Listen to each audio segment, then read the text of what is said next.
Coming up on Extended Play, we visit with Zulu Entertainment to check out the future of gaming. We gather our warlords for a review of Kessen 2. And we help you save the world from the evil Nostra Corporation with our strategy guide for Spy Hunter. Stick around, it's game time.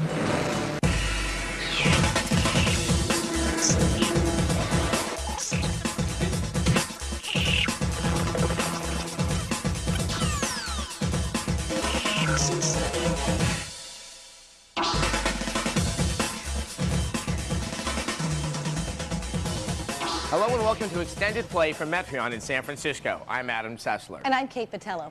Games like EverQuest have introduced us to the concept of a persistent virtual world, which is basically like a universe in cyberspace that goes on perpetually in real time. The problem is that most of the denizens of these worlds are always just trying to achieve the same goal. Now, what if you're able to go into that world and divert yourself and just have a little fun? And what if you could access that world from both your living room and a nightclub? Well, a company named Zulu is working on this very thing, and this concept is very much in motion. See it for yourself. There have been many attempts at creating virtual worlds online, but unlike the current crop of massively multiplayer games, the folks at Zulu are ready to take it to the next level, as my tour guide, Jim, escorted me aboard the Adriana, a luxury space cruiser orbiting an alien world. Well, Jim, thank you very much for transporting us here today. Let's just begin. What were the origins of Zulu Entertainment? Well, a group of us were sitting around one day and trying to decide what the most interesting and fun part of computing could be in the future. And because we're simulation experts, we said, you know, if you could really run a true simulation of reality, which is physics and mechanics, it would really add a big dimension. The reward, if you do that right, is you get a level of reality, a level of immersion that's just way beyond what computer gaming has been able to do in the past. So what is the ultimate vision for the Zulu universe? We want a large, consistent universe, or at least a solar system, which feels like a real place. And in this world, there's not just one little thread of gameplay. There are multiple threads of gameplay, just like it is in the real world. For example, some person might be a car fanatic, and so we've got some ground-based vehicles in this alien place, which would appeal to them. Now, how will people be playing it? Now, we have the idea that there's going to be, let's just start with sort of the public places, these bars, nightclubs that we're looking at. So there are really a couple of distinct ways that they'll interact. The most obvious way, and actually the most fun way, would be come to a physical site, which we call a Zulu showcase site. Get into vehicles which have really high quality controls and full motion, surround visuals, surround music, but you can also come in from home. In fact, you can come into the same universe from home and then mix with the folks who are in this physical site, the showcase site. Well, obviously, this sounds terribly compelling, and there is some stuff that are prototypes here, so let's go check them out. Let's go look at it. The first thing I wanted to try was Condor, a gliding sim that has players collecting crystals and shooting them into giant baskets. The simulation pods themselves sported realistic force feedback controls, and best of all, the pods actually moved in 6 degrees of freedom. Okay, Adam. All right. We are launched. Now, you are controlling the craft, and I am to collect the crystals here. You are the guy who's going to pick these babies up if I can fly good enough. Let's see, if I dive too fast, I'll bump into another guy, but let's take the... Oh, we did. Now, how expansive is all of this land? If you're actually in actual, how many virtual miles is this area? You can actually go clear around the planet here. So it's thousands of miles. The terrain is built right ahead of us using a mathematics of fractals. That looks good. Yes. Let her go with the left hand. Perfect shot. We scored. We scored. Not bad. While Condor seemed a little tame for my taste, I had another thing coming when they fired up a game of Dominion, which could be described as capture the flag in high-speed Doom buggies. Now, you are in the driver's seat, and you're going to be controlling the car, and I'm sitting next to you, and I'm actually manning the cannon here. We also have this map here that, in the rear view, there. That's fun, because you can see what you're up to. Uh-oh, hey, we got incoming, baby. Tell you what, let's run for the flag. All right. Hey, the flag is there, although mortar's coming in. There we go. We found the flag. Now we'll see if we're going to make that run for home. We get tumbleweed. Get a beat on him. Close enough. Oh! And Must have been somebody else behind us. Not we're on the edge. Yeah. Falling over the side. And so, after getting thoroughly spanked in Dominion, I left with the feeling that once this all comes together, the Zulu universe just might be a nice home away from home. While Dominion is quite a bit of fun to play, let me just say that if Quake makes you feel a little funny in the tummy, you have no idea what it feels like to be playing that game. And now, the game news. A boon for the Xbox has brought dismay to Dreamcast owners. Confirming growing suspicions, Sega of America has announced that Shenmue 2 will only be released for the Xbox in North America. The game, once thought to be the last great title for the discontinued system, has already been released for the Dreamcast in Japan. The expected release date for the Xbox Shenmue 2 is currently fall 2002. In cross-platform Sega news, Phantasy Star Online is headed to the Xbox. In addition, the online role-playing game will also become available for the PC, while plans for the GameCube version seem to be moving along just fine. Coming up on Extended Play, we make a pact with a little devil named Stan in Okage, Shadow King, and take a trip to the world of medieval Chinese warfare in Kessen 2.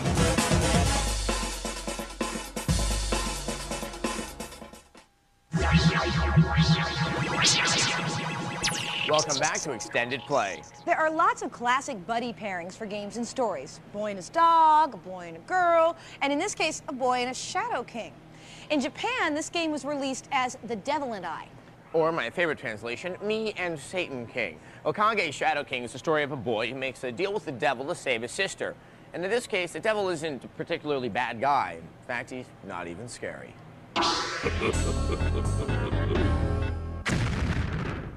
Okage Shadow King is a role-playing game that tries so hard to be inventive, it forgets to be a good RPG. You play Ari, a boy who's made a pact with Stan, the evil king. Why deal with the devil?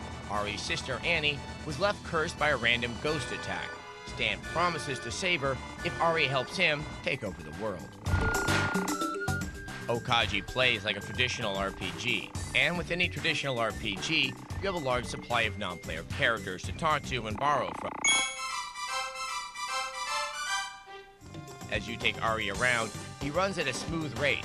However, things slow down during load times, which can be unbearable for the impatient. Other than town and countryside exploration, you'll have to deal with the game's overly simplistic dungeons, which involve the task of defeating urns. Yes, you fight large jars. Unfortunately, this element of the game gets old really fast. Okage is loaded with lots of side quests, which become a major point of frustration. Firstly, the rewards of the side quests make little impact on your game's success. Secondly, certain items needed to fulfill quests are difficult to find. Xenoworks had a good thing going with the premise of Okage, plus some one-of-a-kind character designs, but there aren't enough redeeming factors to save it. We give Okage Shadow King a 2 out of 5. While far from perfect, Okage's humorous and unique approach to the rather stale RPG genre is a welcome change. Hopefully, other game developers will take notice. The original Kessen was a PS2 launch title, and this medieval Japanese strategy game was found to be quite difficult and sometimes boring by many gamers. Kessen 2 brings in many fantasy elements and tries to simplify the gameplay, but has something been lost in the process. Kessen 2 marks Koei's return to the ancient mythology behind their Romance of the Three Kingdoms title. Okay, first the plot. Liu Bei allies with Cao Cao to bring down the Han dynasty, but these two soon find themselves at odds when Cao Cao turns towards evil to accomplish his ends. He then captures Liu Bei's love and imprisons her, setting this great battle into motion. Now, once you get past the lovely and slightly lengthy intro, it's finally time for the gameplay. There are 30 campaigns to fight, and you must select battle units and move them into position using an overhead map. Units move slowly, which is realistic, but a tad on the dull side.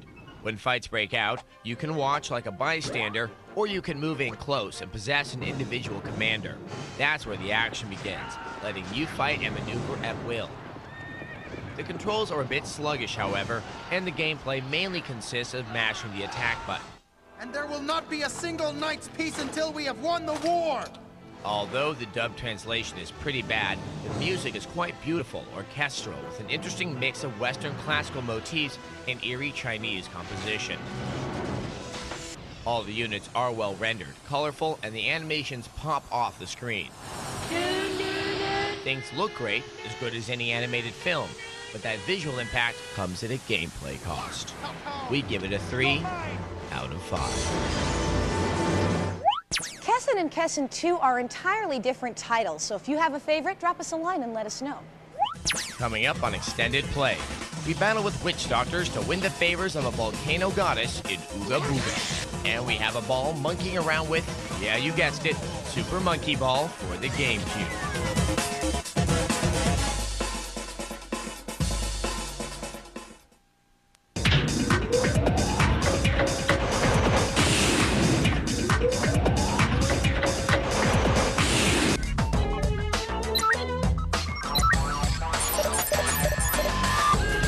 In-depth reports from the front lines of high-tech crime. Cybercrime, Tuesday at 9, 8 Central on Tech TV's Tech Prime.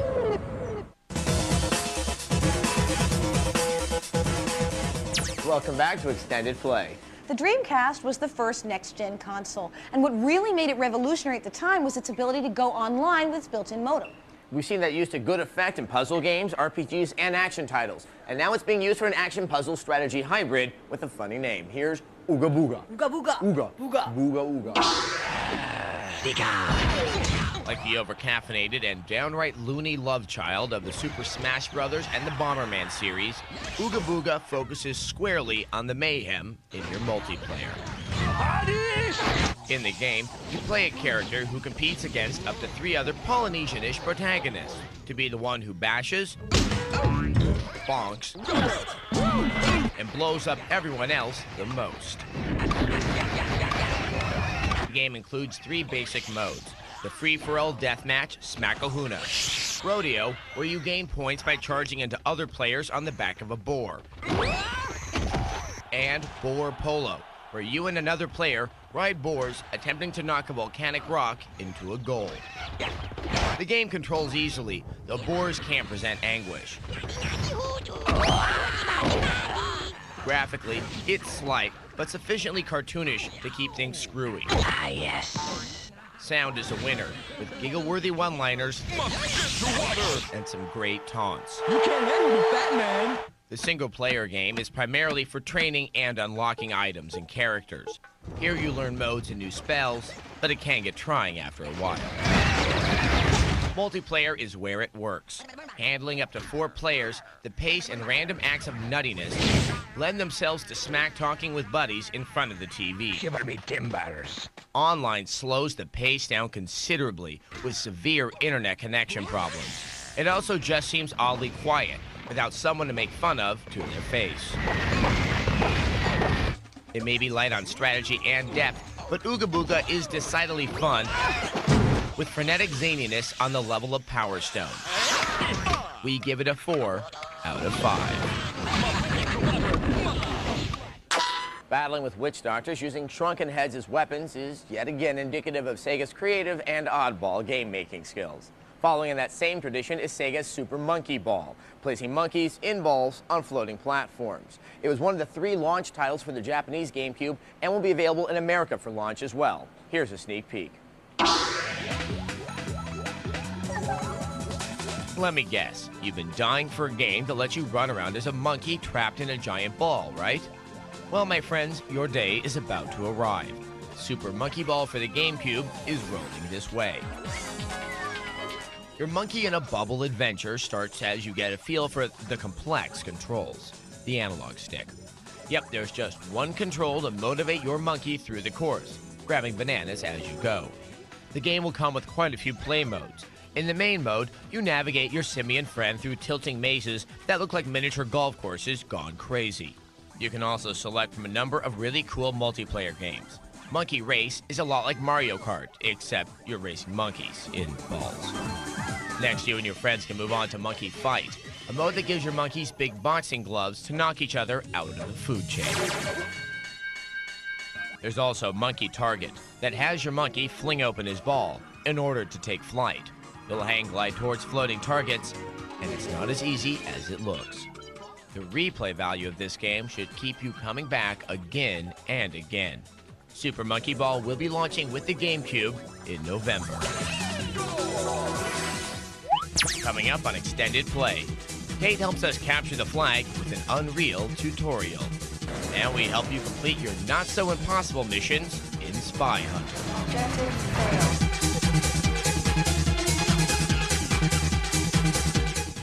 All this week on Tech Live, all eyes are on Windows XP. It's making big promises, but will it deliver? Tech Live puts XP to the test. Is it faster? Is it easier? Is it worth the upgrade?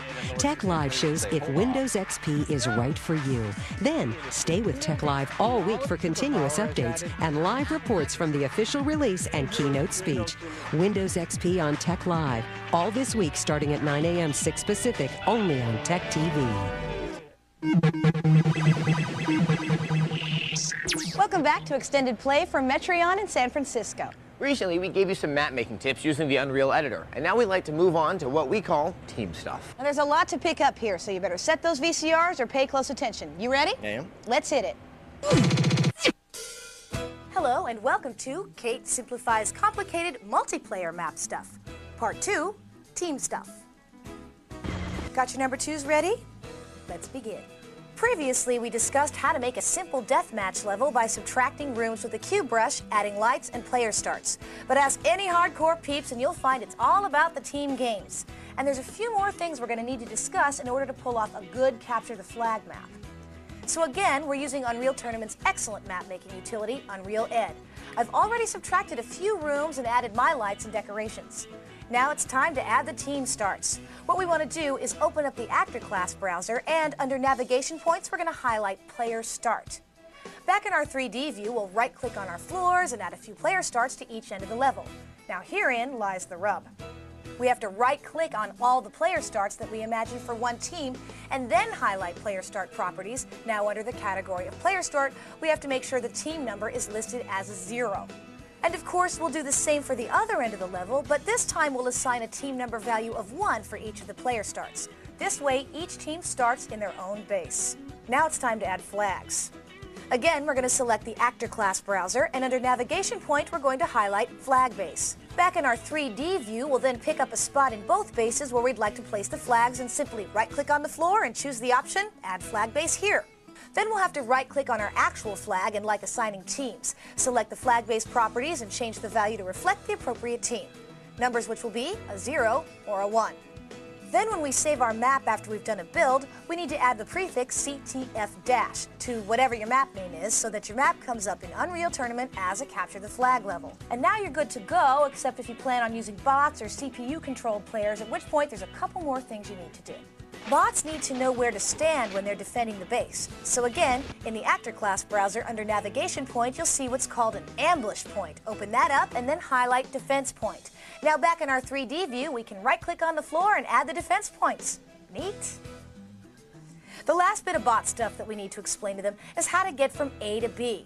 We do this by adding what's called path nodes. Under our Build menu, we should select Build Options, and then down at the bottom, choose Create New Path Network. Unreal Ed will actually do the rest of the work for us. So there you have it, a shiny new Capture the Flag level, and I look forward to playing one from somebody just like you. Pencils down.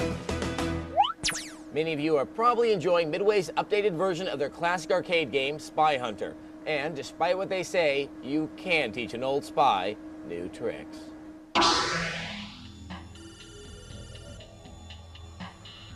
Good afternoon, fellow gamers. Your mission, should you choose to accept it, is to successfully complete the PS2's Spy Hunter.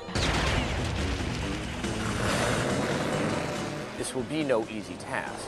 With the help of your G6155 Interceptor enhanced vehicle, you must locate and defeat the evil Nocer Corporation by completing all 14 levels before their plans for world domination are set in motion.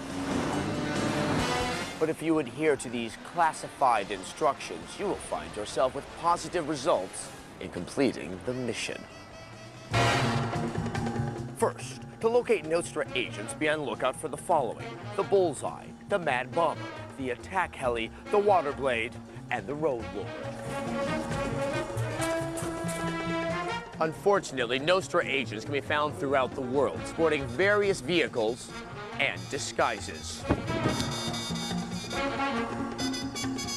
To help you identify these agents, we have equipped your vehicle with a high-tech scanning device. Where you see the red is where you want to shoot. In order to destroy Nostra vehicles, your interceptor is equipped with an arsenal of offensive weapons, including stock machine guns and sensor-guided missiles. To activate your missiles, hit the L3 button. Remember to fire early. This will give the missile time to arc and gain altitude, thus saving some civilian casualties. Objective failed. Your scanner will also help you identify other dangers, such as bombs. It will be indicated with the yellow circle. In order to deactivate them, we have equipped your vehicle with EMP, electromagnetic pulse blasts. Now, if you think you are being followed, hold on.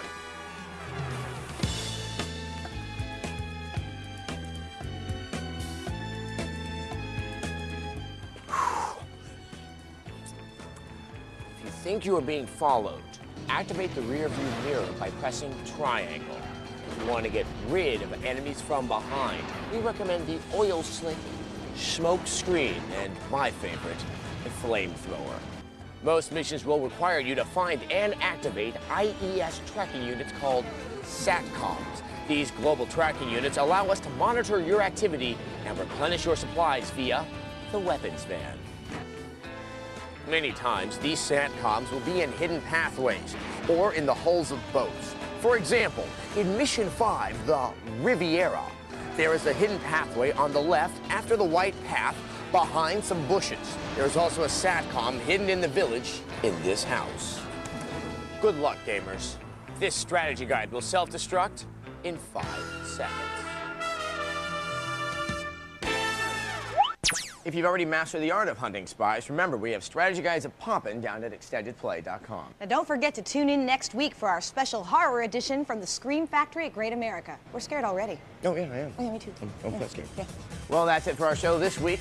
So until next time, game over. Hello and welcome to Extended Play from... I forgot where it was. Hey there, guys. Give me a hug.